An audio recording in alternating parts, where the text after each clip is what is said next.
Selama masa pandemik, kita sering mengatakan COVID adalah biological warfare yang diluncurkan oleh globalis cabal untuk tatanan dunia baru atau the new world order. Cabal artinya adalah secret society atau kelompok rahasia. Dalam hal ini, globalis cabal selalu ingin mengendalikan power di dalam mengontrol dunia. Cabalis ini gerakannya shadow, mendunia, dipimpin hanya beberapa keluarga saja. Bergenerasi mereka mencengkram dunia tepatnya sejak abad 14, langkah awal mereka, dan hingga saat ini mereka terus bermain. Sistem keuangan mulai dari banking 1.0 atau versi pertama hingga saat ini banking 5.0, digital banking, merekalah yang menguasai. Kalau diibaratkan tubuh manusia ada vena atau nadi, maka sistem keuangan yang kita maksud di sini adalah vena nadi tadi, tempat darah jalan. Sementara darahnya atau uangnya adalah negara-negara masing-masing yang punya. Begitu cross selling, begitu transaksi, begitu pembelanjaan, jual beli, transferring, dan banyak lagi uang tadi mau dijalankan harus lewat nadinya mereka. 600 tahun mereka berkuasa atas jalur keuangan dunia yang di awalnya hanya pengawal para pilgrim atau peziarah ke Yerusalem dari Eropa, lalu melindungi harta para peziarah dengan sistem cek atau biliet versi 6 abad yang lalu. Kemudian improvisasi uang kertas, bank untuk menabung, surat berharga, terus berkembang hingga apa yang terjadi di dunia saat ini, di mana sebagian besar kabalis inilah pemainnya. Dalam informasi yang lalu, kita juga ingatkan, Partai Demokrat Amerika di rapat rahasia yang merubah mata uang dunia di Jacqueline Island di tahun 1910 tidak setuju. Apa yang terjadi? Separohnya dieksekusi atau meninggal di kapal Titanic milik cabalis, milik keluarga Rothschild pembiayanya. Sehingga ketika rapat persetujuan Kongres di kemudian hari, suara Partai Republik memenangkan kebijakan baru tersebut. Kita ingatkan lagi, dunia kala itu mata uang utamanya adalah pound sterling dan Swiss franc. Bahkan 80% transaksi dunia adalah pound sterling. Yang di tahun 1910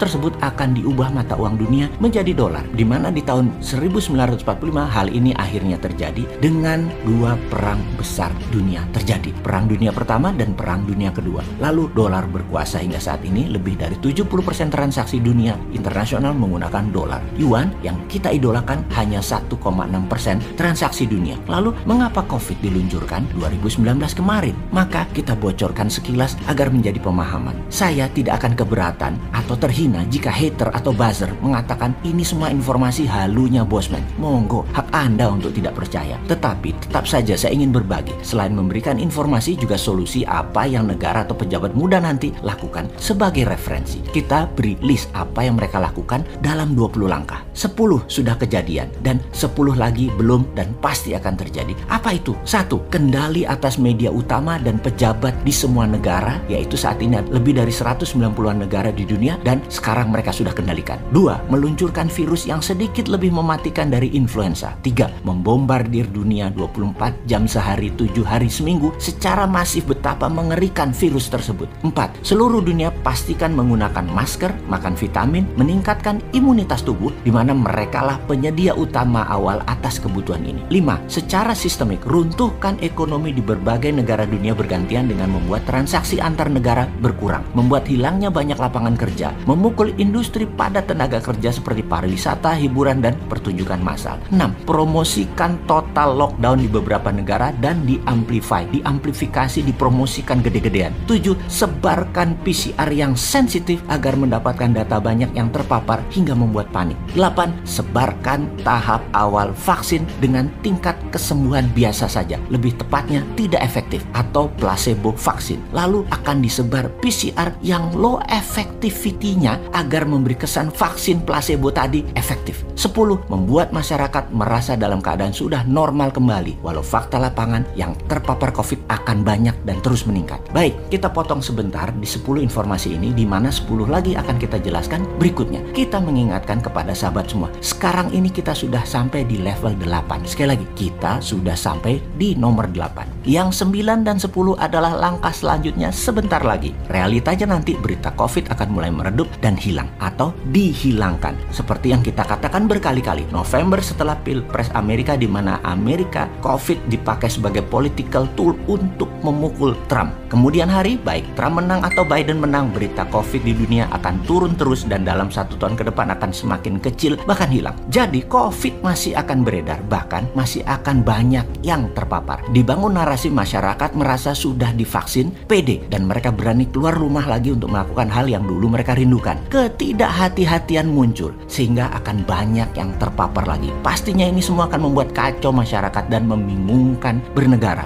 Lalu dunia panik lagi, ekonomi dunia berantakan lagi, ekonomi bernegara berantakan lagi. Korban COVID terus saja berkelimpangan. Sekali lagi, berita utama dunia, informasi COVID ke depan hanya berita dari mulut ke mulut para korban yang 10%-an yang memang cukup efektif untuk membekukan ekonomi sebuah negara. Bergiliran masyarakat sekitar 14 hari sampai 21 hari diisolasi mandiri atau di opname. Nggak selesai-selesai sampai 2 tahun ke depan hingga akhir tahun 2022 mungkin. Ini perlu distrategikan. Ini yang perlu diambil langkah strateginya. Ini semua 20 langkah adalah langkah globalis cabal sehingga tahun 2030. Sekali lagi, ini adalah langkah hingga tahun 2030. Bukan hanya stop di 2019, 2020, 2021, 2022. Tidak, sampai 2030. Baiklah sahabat, yang 10 langkah lagi kita buka di lain kesempatan ya. Toh kalian dan pejabat negara nggak peduli juga dengan informasi beginian. Orang penting apa-apa yang dari bosman itu. Dia tuh cuma jualan doang.